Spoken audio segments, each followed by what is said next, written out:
Era o que nós dizíamos desde o início dessa perseguição. A maior perseguição jurídica, midiática, política, feita a uma liderança política popular. E esse reconhecimento dá ao presidente Lula aquilo que ele sempre buscou, a sua inocência.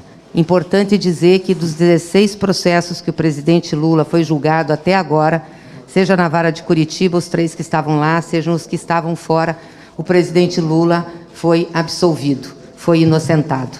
Não tem nenhuma sentença em trânsito julgado condenando o presidente Lula. E isso era o que nós sempre buscamos. E o presidente Lula sempre reafirmou que não transigiria com a verdade e não abriria a mão do devido processo legal. Eu quero apresentar a vocês um material que nós fizemos, que foi lançado essa semana em São Paulo, que é o Memorial da Verdade, em que nós relatamos aqui por que Lula é inocente e por que tentaram destruir o maior líder do Brasil, como a defesa derrotou a farsa da Lava Jato e as mentiras que envenenaram o país. Nós vamos distribuir à imprensa que está aqui, a todos vocês. Fala das denúncias falsas, falam por que tentaram destruir Lula. Não era para combater a corrupção, era para destruir um projeto de Brasil que se afirmava com inclusão social, com sustentabilidade, com desenvolvimento e defesa da nossa soberania. Falamos aqui do ataque e da maneira como isso foi feito, a farsa da Lava Jato, com apoio da grande mídia, com apoio de setores do judiciário para levar a essa situação. A operação de guerra que foi montada, são 15 itens sobre como se faz uma operação de guerra. Desde escolher o território onde se vai combater, que foi o que Moro fez, iniciou aquele processo do triplex, a partir de um processo da Bancop de São Paulo, que não tinha absolutamente nada a ver com a Petrobras, chamou esse processo para Curitiba e colocou no território dele, depois com mentiras, com articulações junto com o Ministério Público, com articulações junto com a mídia, enfim, engendrou esse processo. E nesses 5 anos nós sempre denunciamos isso, e sempre tínhamos certeza que a verdade apareceria. E a defesa venceu na justiça. Agora, o nosso grande desafio é fazer esse debate com a sociedade. Então, dizer a vocês que o debate da corrupção vai ser feito e encarado pelo Partido dos Trabalhadores em qualquer momento da conjuntura política ou do processo eleitoral. Nós não temos medo de discutir esse assunto e temos toda a clareza do que foi feito durante esse processo. E nesse material que o PST lançou, tem exatamente a explicação de cada processo feito contra o presidente Lula. Inclusive, um dos piores, que foi o dito quadrilhão, que eu acho que esse processo merece uma atenção. Um processo que tramitou na Vara Federal de Brasília, do Distrito Federal, uma denúncia feita por Janot, dizendo que o PT era uma quadrilha, que o nosso governo era uma quadrilha, o presidente Lula chefiava. E depois o Janot, no seu livro, reconheceu que só fez essa denúncia por pressão do Ministério Público da Lava Jato em Curitiba. E o juiz, ao sentenciar, mandando arquivar o processo, disse que o objetivo dele era a criminalização da atividade política. Assim também como foi criada a retórica do Petrolão, dizendo que tinha um esquema de corrupção dentro da Petrobras, o que era mentira. Alguns dirigentes da Petrobras realmente se envolveram em ilícitos, fizeram delações mentirosas e depois, em juízo, não sustentaram essas delações. E tudo que aconteceu durante isso foi criminalizado pelos procuradores e pelo juiz Sérgio Moro, que depois virou ministro da Justiça de Jair Bolsonaro. Então, para nós é muito importante que essa verdade seja afirmada e esse debate seja feito com a sociedade, tanto no Brasil como no exterior. E, a partir desse material que nós vamos fazer esse debate para mostrar ao Brasil e ao povo brasileiro as injustiças que Lula, que o Partido dos Trabalhadores sofreram e porque, de fato, realmente, chegamos a essa situação que elegeu, infelizmente, Jair Bolsonaro, que está destruindo o nosso país.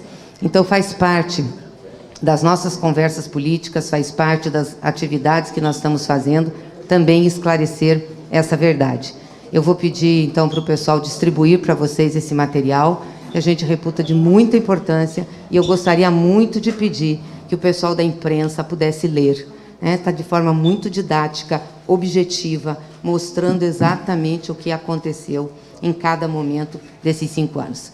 E para nós é uma alegria estar aqui hoje em Pernambuco e uma alegria começar essa visita pelo Nordeste.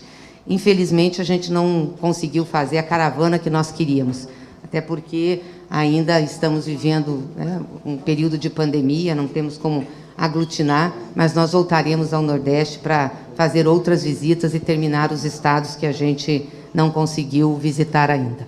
Ontem nós tivemos uma boa reunião com o nosso partido, dos trabalhadores, das trabalhadoras, com o PCdoB, com o PSOL, encontramos também o PSB, tivemos oportunidade de jantar com o governador, com o prefeito, e o nosso objetivo é um objetivo de unir e agregar todas as forças democráticas, né, que acreditam na democracia como caminho efetivo para construir o futuro do país, para a gente enfrentar o desastre que é o governo de Jair Bolsonaro, que tem levado à morte na área de saúde e também o desespero e o drama das pessoas com a fome que volta a se alastrar no Brasil. Então, agradeço a todos vocês a presença aqui e todos os nossos companheiros que estão juntos, e dizer que daqui de Pernambuco, depois das agendas à tarde, que tem várias conversas, nós seguimos para o Piauí. Muito obrigada.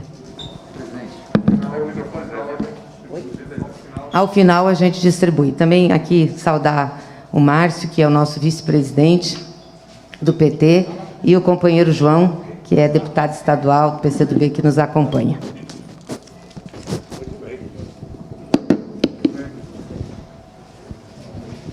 Muito bem. Primeiro, boa tarde. Dizer para vocês que é uma alegria e um prazer rever vocês aqui no meu querido estado de Pernambuco. A última vez que eu estive aqui foi logo que eu saí da Polícia Federal, que eu vi naquele show que os artistas do Nordeste fizeram para o Festival Lula Livre.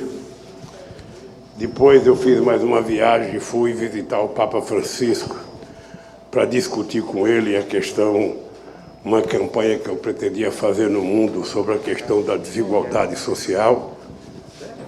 Depois eu fui, depois dessa viagem à Europa, nós ficamos vítima da pandemia e não podemos mais sair de casa. Em dezembro do ano passado, eu tinha um documentário com o Oliver Stone e eu fui a Havana para fazer a gravação sobre o Brasil e sobre a América Latina e peguei Covid lá.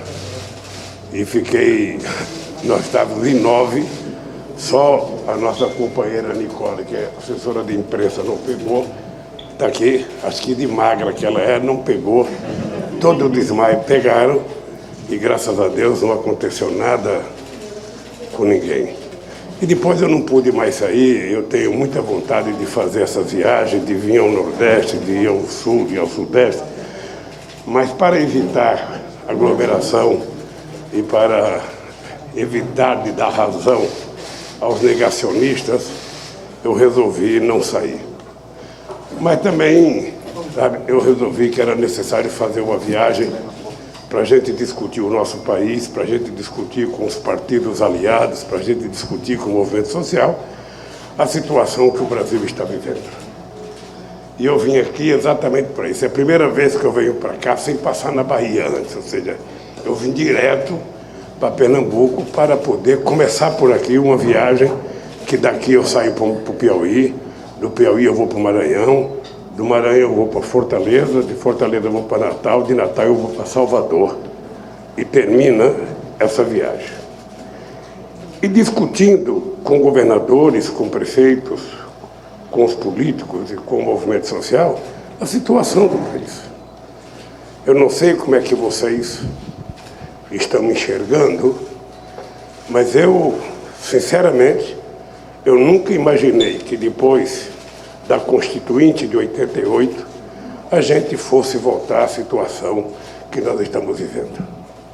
Ou seja, eu nunca imaginei que depois de todos os avanços que nós tivemos no processo democrático brasileiro, a gente tivesse o retrocesso que estamos dando, de ter um governante, sabe, totalmente irresponsável, um governante que não tem nenhuma preocupação com a verdade, Um governante que faz questão de mentir 4 ou 5 vezes por dia, ele não tem nenhum compromisso com a questão social, não tem nenhum compromisso com as vítimas do Covid, não tem nenhum compromisso com as pessoas infectadas. Está ficando provado a cada dia. Aliás, eu queria dar os parabéns ao nosso senador Humberto pelo trabalho na CPI, sabe, que está mostrando que a gente não comprou vacina porque tinha se constituído uma verdadeira quadrilha para comprar vacina, quando o Brasil poderia ter comprado imediatamente, sabe, mais de 70 milhões de vacinas, e quem sabe a gente tivesse evitado que metade das pessoas que morreram não tivessem morrido. É lamentável, é por isso que muitas vezes eu chamo de genocida. Eu normalmente não gosto de ofender os presidentes e as autoridades, porque eu já fui, e é muito importante você ser respeitado pela instituição que representa o cargo. Mas nós temos um governo que não está preocupado. Vocês sabem que quando nós éramos governo, a ONU reconheceu que a gente tinha tirado a fome do mapa do Brasil. Vocês sabem que o mês passado, o Enem, só participaram 3.800.000 alunos contra 9 milhões que participaram em 2016. Vocês sabem que diminuiu mais da metade os alunos do ProUni, diminuiu quase 2/3 os alunos, sabe, do FIES, ou seja, as universidades estão quebradas, a ciência e tecnologia não tem nenhum investimento, a cultura de um orçamento de 2.400 bilhões, esse ano o orçamento é 23 milhões, ou seja, então nós estamos vivendo no pior dos mundos, que eu acho que nenhum de nós acreditou viver, nem as pessoas que votaram nele. A vitória dele está ficando cada vez mais claro, que ela foi resultado de todo o movimento de tentar criminalizar o PT, ela foi resultado de todo o movimento que tinha como princípio negar a política. E eu cansei de dizer, toda vez que a gente nega a política, o que vem depois da política é sempre pior. Foi assim que nasceu Hitler, foi assim que nasceu Mussolini, e foi assim que nasceu todas as ditaduras e todos os governos autoritários no mundo. A coisa, Gleice, chega a uma situação em que o Bolsonaro, essa semana, só participou de coisa militar. É o começo da existência de um ditador. É ele começar a se esconder do povo e ficar escondido atrás de uma metralhadora, atrás de um canhão, atrás de um soldado. É o começo de algo ruim. É quando a gente percebe que o presidente tem coragem de visitar um quartel, mas não tem coragem de visitar um hospital. Tem coragem de visitar um quartel, mas não tem coragem de visitar a família de uma pessoa que foi vítima do Covid. Então, nós estamos vivendo essa situação. Dentro dessa situação, vocês sabem o que aconteceu comigo. Eu, graças a Deus, porque eu sou muito crente, acredito muito e tenho muita fé, e eu queria provar a mentira que foi montada nesse país. Hoje já está provado que a mentira foi montada em parceria com o Departamento de Justiça dos Estados Unidos, com o Ministério Público da Suíça, e graças a Deus nós conseguimos obter todas as informações e desmentir a falcatrua que foi montada para tentar criminalizar o PT, criminalizar o Lula, criminalizar a política e, sobretudo, destruir parte do patrimônio industrial desse país. Não era pouca coisa o pré-sal.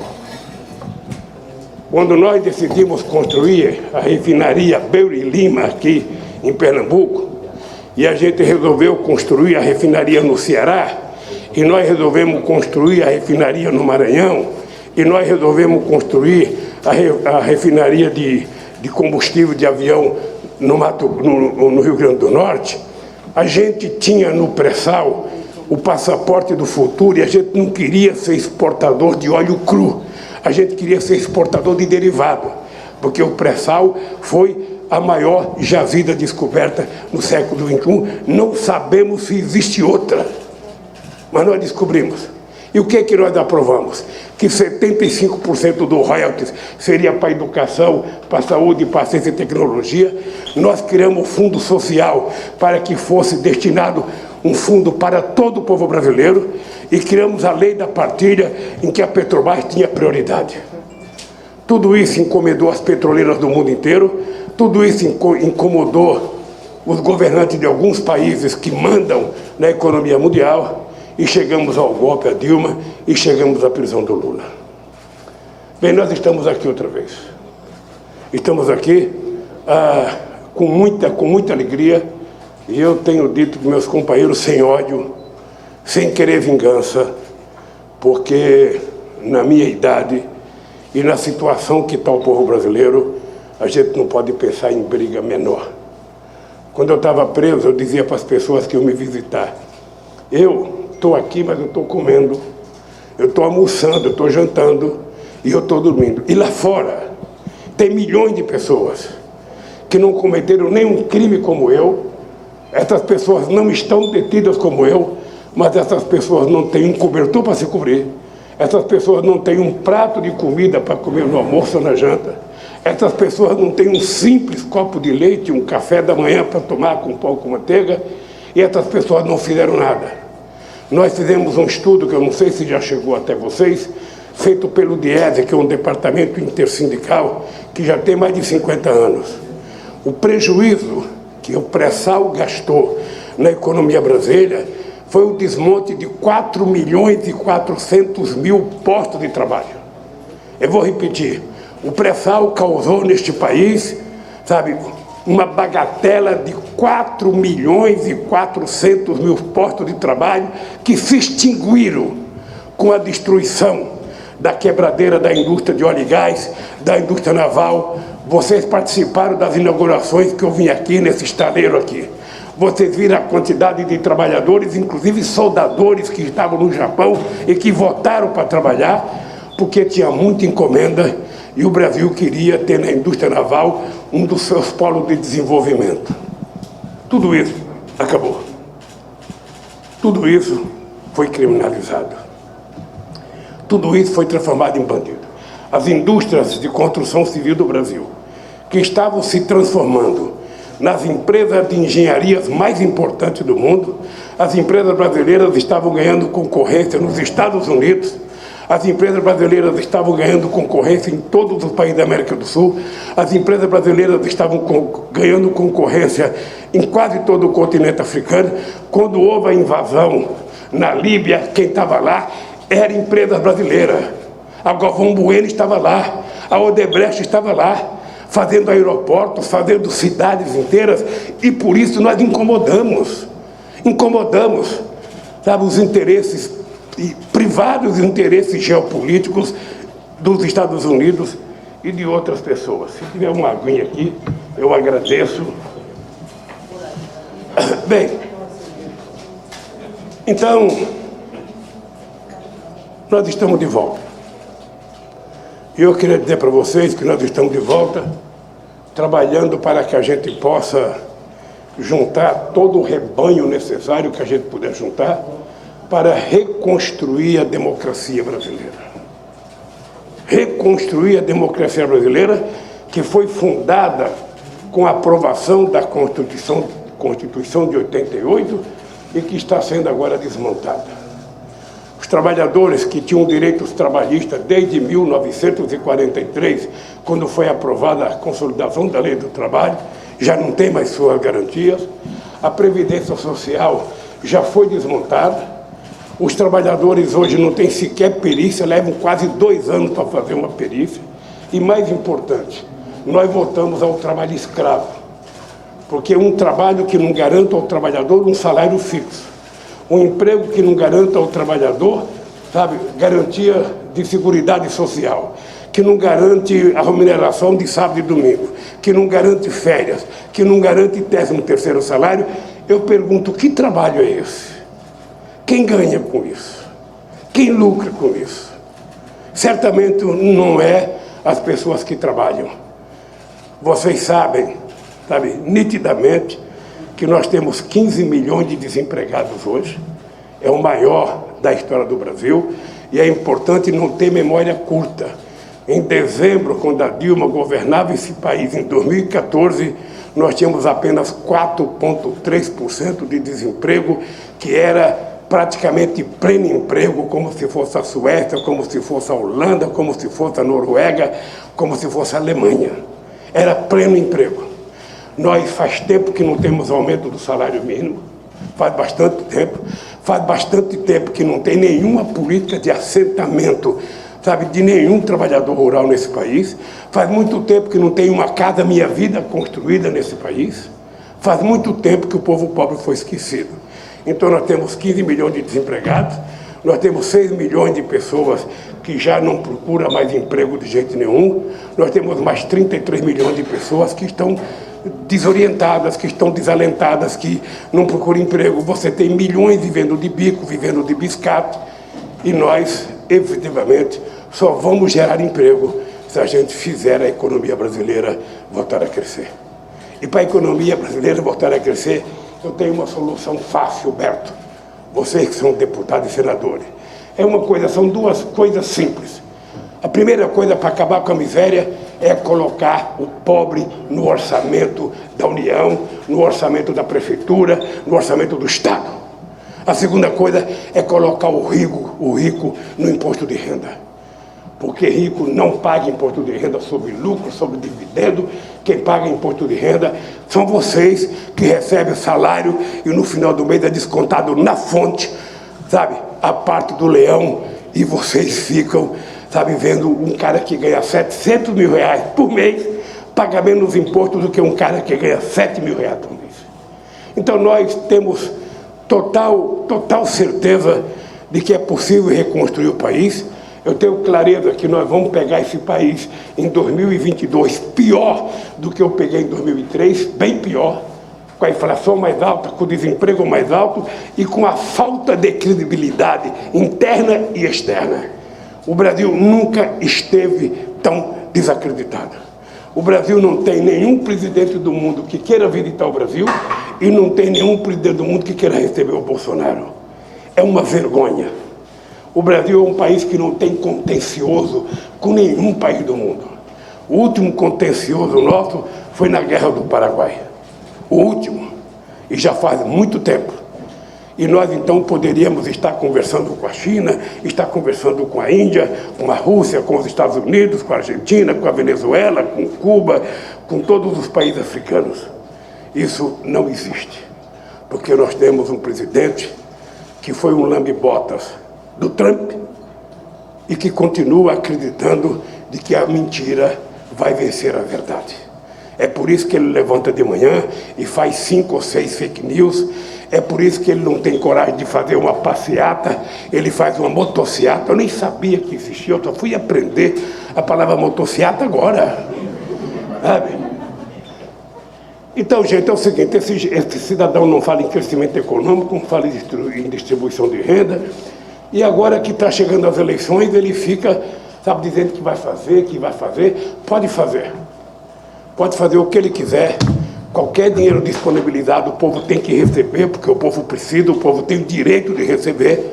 Mas pode ficar certo que se a Câmara até agora não teve coragem de fazer o impeachment, se o Lira não tiver coragem de fazer o impeachment, se não houver na CPI alguma acusação forte, que o Congresso, que o Poder Judiciário possa interditar a governança do Bolsonaro, vai sobrar para vocês e para o povo brasileiro o direito de se livrar desse genocida nas eleições do ano que vem.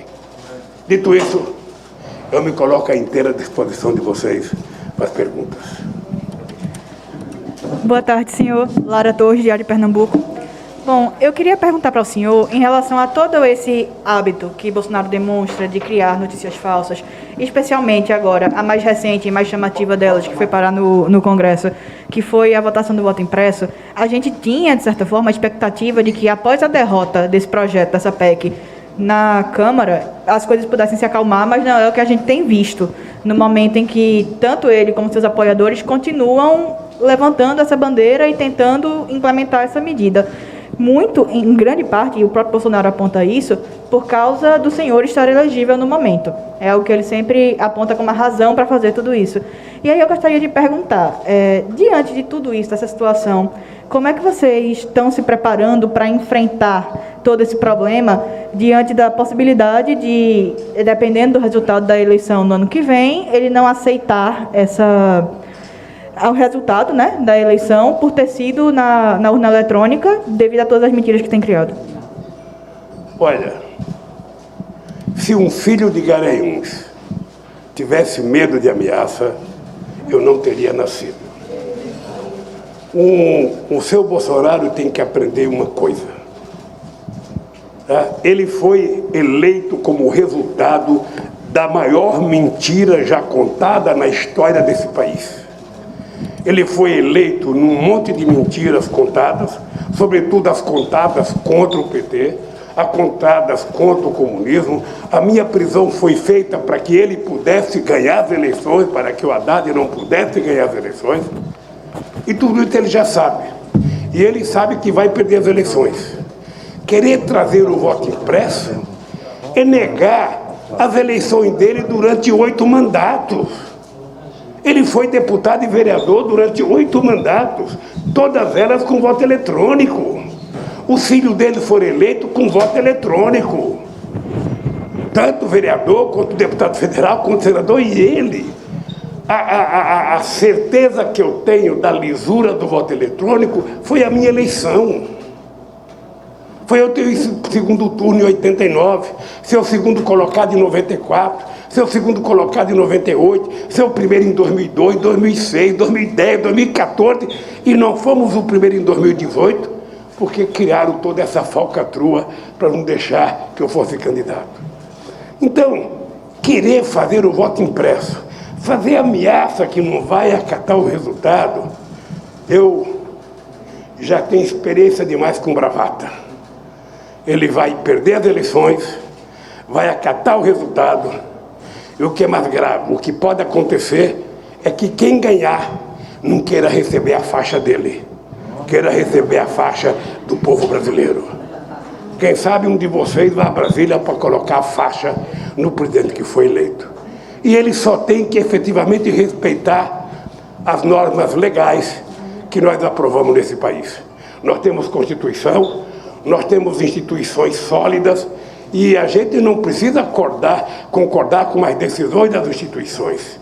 Mas nós temos que ter certeza que as instituições, elas têm que ser fortes, porque elas são efetivamente que podem garantir a democracia nesse país.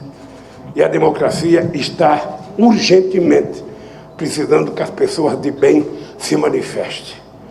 O Brasil não merece, pela biografia deste país, pela história desse país, pela qualidade do nosso povo, descendente de uma mistura extraordinária de índios, negros e europeus, não pode aceitar, sabe, que um bravateiro, que não tem nenhuma formação política, que não tem humanismo, que não tem generosidade, que não tem amor, que não tem coragem de falar na distribuição de um livro didático e fica falando em distribuição de arma, continue a presidir esse país.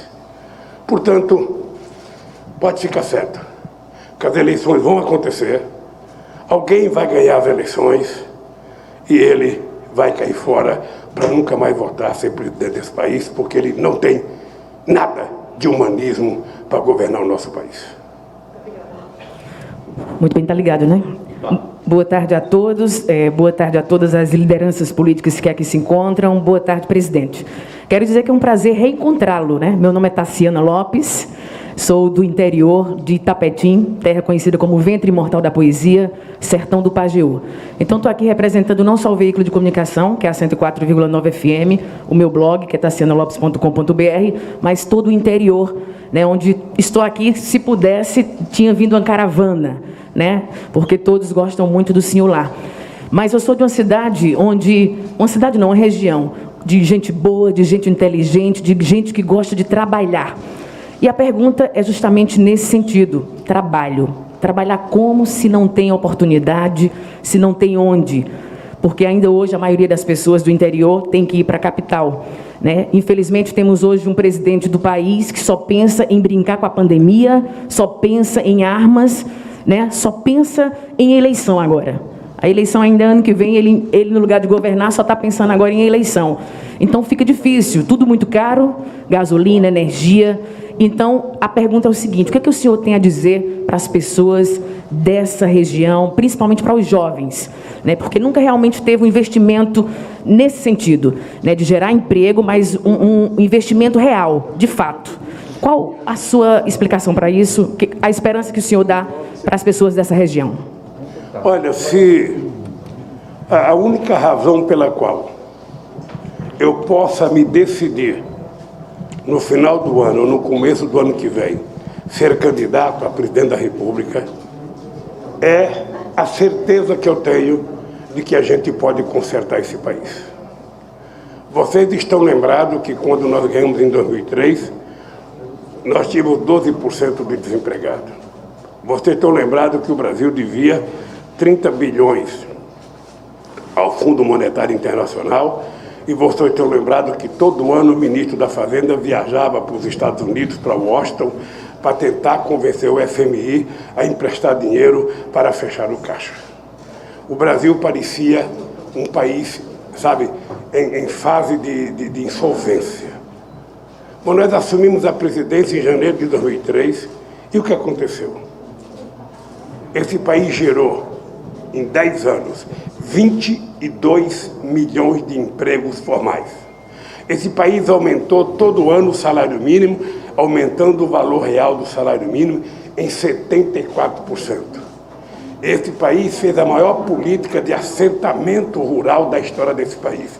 Só para vocês terem ideia, nos governos do PT, a gente colocou 52 milhões de hectares de terra disponibilizado para fazer assentamento rural nesse país. 52 milhões de hectares de terra, só para vocês terem ideia, é 51% de tudo que foi colocado de terra nesse país para fazer reforma agrária em 500 anos. Nós fizemos em apenas 10 anos. Nós criamos, não foi um programa social, porque as pessoas pensam que foi o Bolsa Família. Não foi o Bolsa Família. O Bolsa Família era um dente da engrenagem da consolidação de políticas sociais que nós criamos no país. Quando nós decidimos fazer o Luz para Todos, o Luz para Todos custava 20 bilhões de reais. E nenhum empresário que eu conheço, por mais socialista que seja, ele vai levar energia na casa de qualquer um de vocês se ele não tiver retorno do dinheiro que ele aplicou. E somente o Estado é que pôde levar poste para a Amazônia, é que pôde levar poste para o interior desse país, assentando energia gratuita para mais de 3 milhões de famílias, envolvendo 15 milhões de pessoas. Então, foi o programa Água para Todos, foi a transposição das águas do Rio São Francisco, que vocês sabem que Dom Pedro tentou fazer em 1846 e a briga política não deixava ele fazer. Nós viemos aqui para fazer. É uma pena que ainda não acabaram tudo como estava planejado acabar. A Transnordestina foi um compromisso que eu assumi com o doutor Arraes em 1989, fazer a ligação do Porto de Pecém ao Porto de Suape, passando por Eliseu Martins no Piauí, para pegar minério e pegar soja. Até hoje não acabou. Quando Eduardo Campos era vivo, eu era presidente da República, o Cid, irmão do Ciro, era o governador, o Hélito era o governador no Piauí. Eu fiz mais de 20 reuniões com ele para a gente tentar resolver esse problema burocrático de gente que queria atrapalhar. Eles ainda não terminaram. Agora eu ouvi dizer que eles vão terminar só, sabe, até Pecém, que não vai trazer para Suape. Pois então, gente, é o seguinte, a Transnordestina, sem o Porto de Suape, ela vale muito pouco, porque o Porto de Suape é muito importante para fazer a ligação com o Ceará e distribuir parte da riqueza que o Nordeste produz. Então nós vamos gerar emprego, sabe fazendo o quê? Primeiro colocando o pobre no orçamento. Não tem saída. Eu tinha orgulho de viajar o mundo inteiro. Quando os caras perguntavam, Lula, qual foi o milagre que você fez no país? Eu falava, não teve milagre. O pobre passou a comer. Quando o pobre recebe 10 reais, ele não vai comprar dólar. Ele não vai aplicar na bolsa. Ele vai comprar 1 quilo de feijão, 1 quilo de arroz, vai comprar um pão, vai comprar um chinelo, vai comprar um caderno para o filho. Então, é isso que gerou o dinamismo econômico nesse país. E é isso que nós vamos voltar a fazer. É isso que nós vamos voltar a fazer com muita força, porque sem gerar circulação de dinheiro nesse país, a roda gigante não funciona e a gente não gera emprego. Não adianta a bolsa crescer. Eu não sei se vocês assistem telejornal e todo dia a bolsa cresceu 1, a bolsa cresceu 2, a bolsa chegou a 111 pontos. E no mesmo jornal o desemprego aumentou, a massa salarial caiu. Então não adianta a bolsa crescer se isso não resulta benefício para o povo. Não adianta o PIB crescer se o resultado desse crescimento não é distribuído para vocês. Então é com essa crença que nós queremos, a partir do momento correto, decidir se vamos ser candidato, costurar as alianças que a gente precisa costurar para a gente poder recuperar o Brasil para o povo brasileiro. Esse país, vocês precisam lembrar que em 2008, quando a gente estava disputando as Olimpíadas em Copenhague, na Dinamarca, esse país era a 6ª economia do mundo. E esse país hoje já está a 12ª economia, o que não pode acontecer num país que tem 8,5 milhões de quilômetros quadrados, num país que tem 213 milhões de habitantes, num país que tem um povo trabalhador extraordinário. Sabe? O governo olha muito o agronegócio, que é importante, mas olha pouco, sabe, o pequeno negócio, que são aqueles que produzem comida para colocar na nossa mesa. Eu tenho dito que é preciso parar de fomentar o ódio entre o trabalhador rural da agricultura familiar e o agronegócio. O agronegócio produz, na maioria, para exportação, ótimo.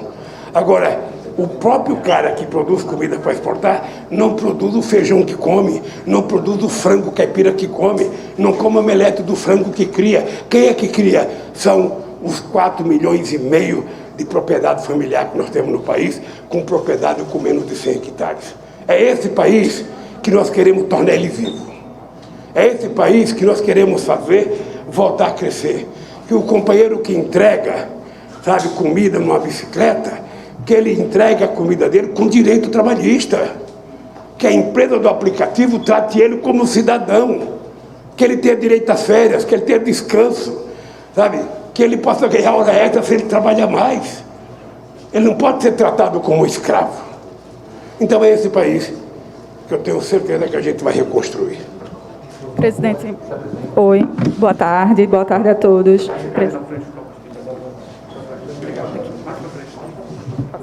Meu nome é Mirela Araújo, eu sou repórter do Jornal do Comércio e eu queria saber como é que o senhor avalia a questão da criação do Auxílio Brasil, né, que vem aí para substituir o Bolsa Família, se seria uma tentativa do presidente Bolsonaro de capitalizar esse eleitorado nessas regiões que são mais dependentes desse tipo de renda. Olha, eu fico feliz se acontecer de verdade que o povo possa receber um pouco mais de dinheiro. Mudar de nome é uma coisa pequena. Mudar de nome é uma coisa pequena. Se você não está bem com o seu marido, não é ele mudando de nome que vai resolver o seu problema. Se o Bolsonaro não está bem na sua relação social, não é tentando evitar o nome de um programa social e colocar outro nome que vai melhorar. Eu jamais vou falar contra qualquer aumento que signifique melhoria da qualidade de vida do povo. O que vai acontecer, e a grande lição que ele vai aprender, é que o povo vai receber e vai votar contra ele. Porque não é possível brincar com a pobreza. Esse país brinca com a pobreza há 500 anos.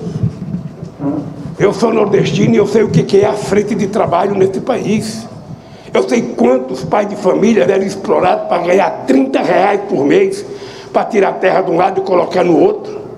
Eu sei quantas pessoas comiam rato em Quipapá porque trabalhavam na cana-de-açúcar e não ganhavam o que comer. Ou seja, esse país só mudou no nosso governo. Esse país só mudou devidamente no nosso governo, em que os pobres passaram a comer alguma coisa decente, a vestir. Eu não esqueço nunca de uma mulher que dizia para mim: presidente, eu sou avó, eu tenho 2 netos. Antes do senhor chegar na presidência, eu tinha que comprar um lápis de cor para distribuir, cortar no meio, para dar metade para cada um ir para a escola. Agora não, presidente, agora eu compro uma caixa para cada um. Isso significa distribuição de renda, significa valorizar o ser humano, significa respeitar a dignidade das pessoas. E é isso que a gente vai fazer. Portanto, o Bolsonaro poderia ter feito isso há bom tempo atrás. O PT está reivindicando, é importante lembrar que o PT está reivindicando, através da nossa bancada, um Bolsa Família de R$600. É importante lembrar que o Bolsonaro queria dar um auxílio emergencial de 200, nós brigamos para 500 e ele deu 600. Mas a briga foi da oposição no Congresso Nacional.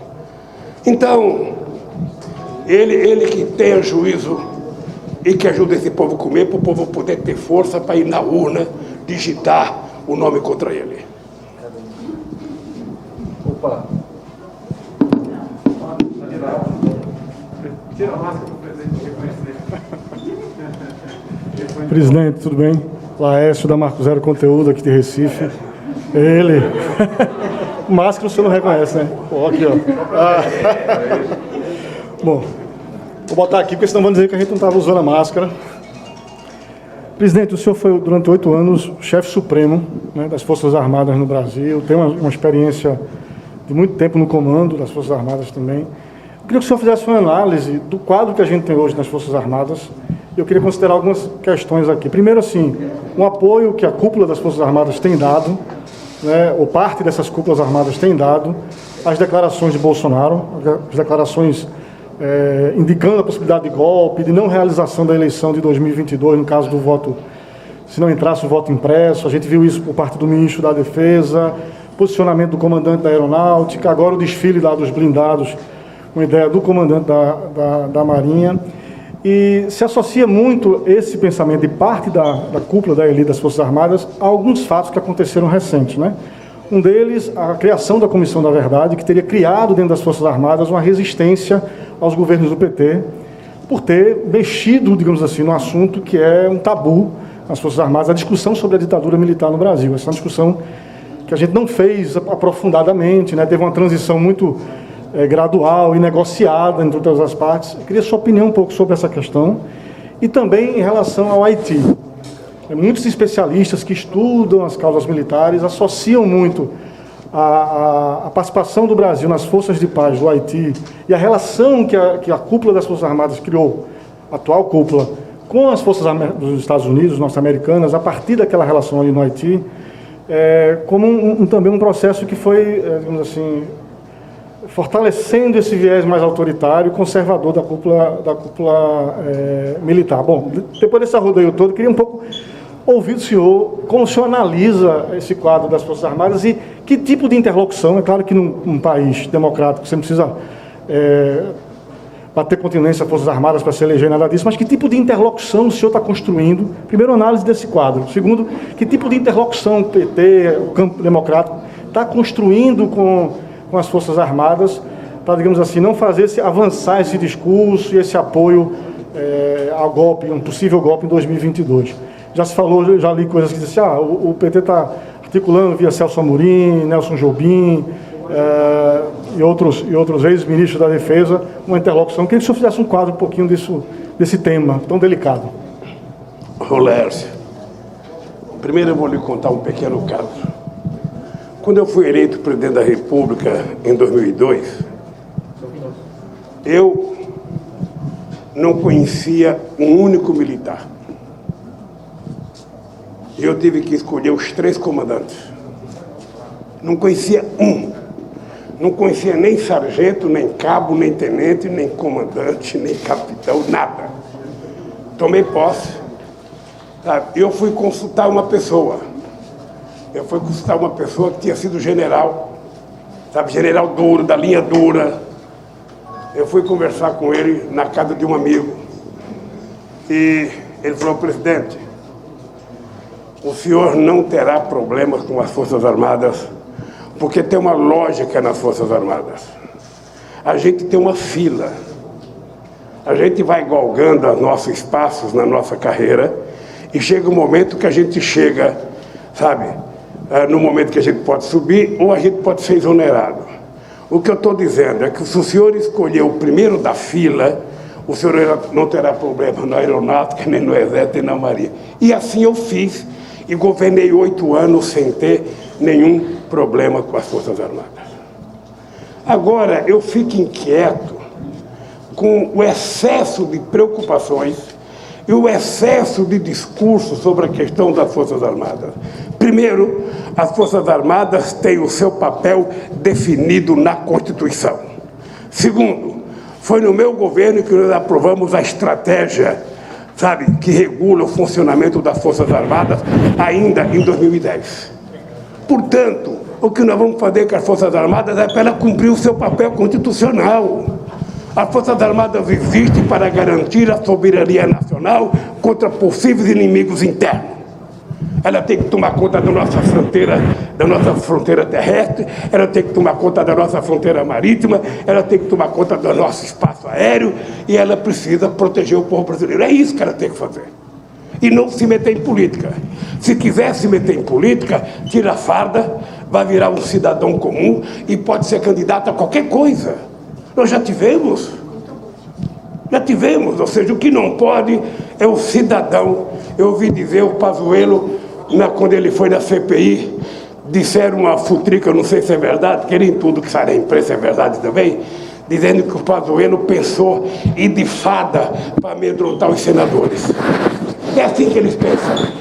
Eles botaram na cabeça que eles são superiores, eles botaram na cabeça que eles são mais honestos, e a CPI está mostrando o que aconteceu com a quantidade de coronéis que, em nome de institutos e ONGs, estavam montando uma verdadeira quadrilha de comprar vacina. Então, Lécio, para você, para os meus companheiros e companheiras da imprensa, eu não tenho conversa com os militares. Não há por que conversar com os militares, não há por que conversar com o Ministério Público, não há por que conversar com a Polícia Federal. Eles são instituições do Estado, eles têm funções a cumprir e têm que respeitar o regulamento e a Constituição. É isso. Quando eu ganhar, eu vou conversar, porque aí eu vou ser chefe deles e vou dizer o que eu penso e qual é o papel deles. Sabe, porque efetivamente a democracia não comporta um Estado civil governado por quase 6 mil militares que estão em posto de confiança no governo Bolsonaro. Agora, isso acontece também, não é por mérito do Bolsonaro, não, é por incompetência do Bolsonaro. É por incompetência, é quando o cidadão é incompetente, ele tenta se escudar na coisa que ele acredita que seja forte. De um lado é os milicianos, né? Ele adora ter relação com essa gente. Eu, miliciano, sou um aposentado da Polícia Militar, sou um aposentado das Forças Armadas. E eu, sinceramente, acho que o que ele está fazendo com as Forças Armadas é um desprestígio à instituição Forças Armadas. E eu quero que elas sejam fortes, quero que estejam bem armadas, bem preparadas, para não deixar ninguém meter o bedelho aqui. O que não pode é um presidente da República ficar dando emprego, sabe, que é da área pública, da área civil, sabe, colocando militar da reserva. Tem mais coronel e mais general dentro do governo do que nos quartéis. Isso está errado e é por isso que eu estou favorável ao projeto de lei da nossa deputada do Acre, da Perpétua, para que a gente proíba esse tipo de coisa. Você sabe, Lécio, que hoje tem mais militar no governo do que durante os 23 anos de regime militar. Agora, isso só tem porque o Bolsonaro é medroso, porque ele não tem relação com a sociedade civil. A sociedade civil que ele se relacionava era com milicianos, sabe? E parece que é uma coisa de toda a família. Então, meu caro, você pode ficar certo, eu continuo respeitando as Forças Armadas, continuo acreditando na instituição, e eles terão o tratamento que a Constituição, sabe, impõe que eles estejam. Pessoal, obrigado. A gente está quase na hora do almoço. Peço para todo mundo respeitar a saída aqui do presidente. Peço desculpas por quem pôde perguntar, mas não vai ser possível, tem muita gente. Vou pedir para aguardar.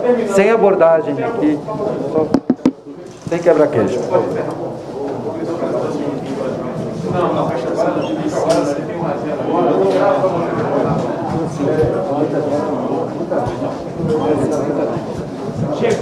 Pessoal, obrigado, viu?